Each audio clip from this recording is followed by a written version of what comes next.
Welcome back to the Top Notch Documentaries YouTube channel. In today's Israel Keyes video, I'll be covering the consistent theme of rebellion in the Israel Keyes case, and I'll be showcasing how it relates to Israel Keyes. I hope you enjoy. Rebellion is defined as the action or process of resisting authority, control or convention. Israel fits into this definition, or at least he saw himself as fitting into this definition. Israel Keyes was rebellious. From the way in which he saw the world to the way in which he acted in life, his crimes helped him to stand out from the everyday American, and in committing acts such as murder and robbery, it only further enabled Israel to remain defiant of the law and societal expectations. By disobeying the norms and values of American society, Israel felt as if he had gained immense power and control over the everyday person, people who follow the rules and conform to societal expectations. Israel learned that he needed to hide his true self and managed to fool those around him by presenting a false facade to the already unaware and oblivious people who interacted with him on a daily basis. These interactions further lifted his feeling of power and control over other people. He knew something that they didn't know, and this withholding of information left him with an enhanced feeling of satisfaction.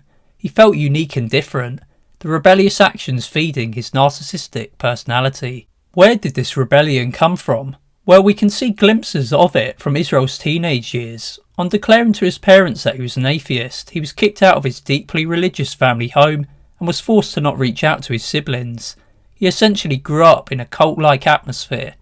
This cult-like culture had him cut off from the outside world, and as he grew older, he seemed to resent it and want to leave it behind.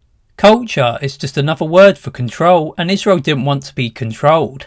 Around the time or just prior to being kicked out, he had been forbidden to see a young girl around his own age by his parents, and this relationship was seen as taboo by them.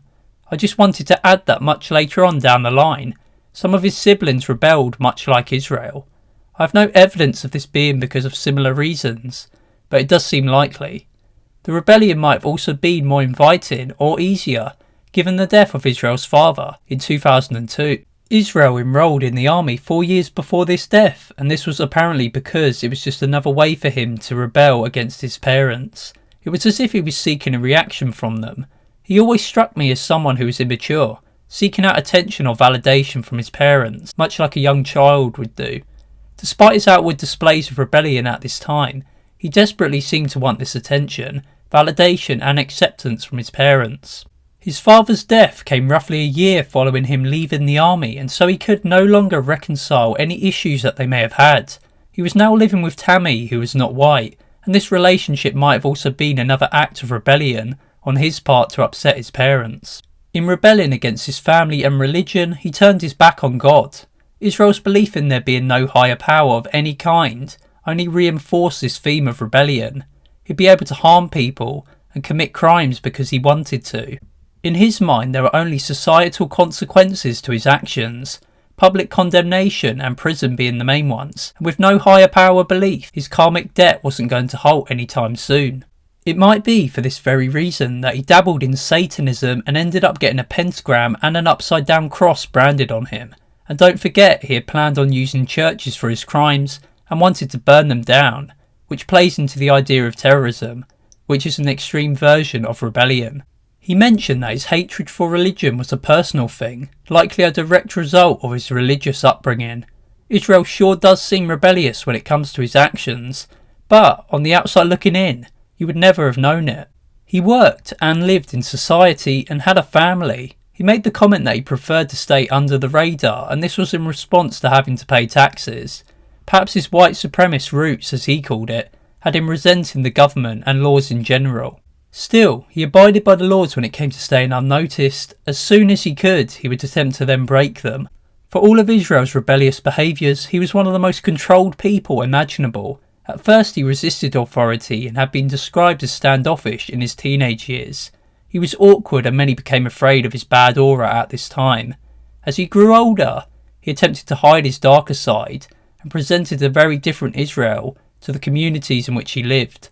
He was trustworthy and professional. However, when he ended up killing his first victim, he ultimately ended up being controlled by his murderous urges. By rebelling against what society sees as acceptable behaviour, he became trapped in another bracket. He became a serial killer and a full-time criminal. The inescapable group that he fell into was full of rebellious people, all of whom fall victim to addiction and endless vices.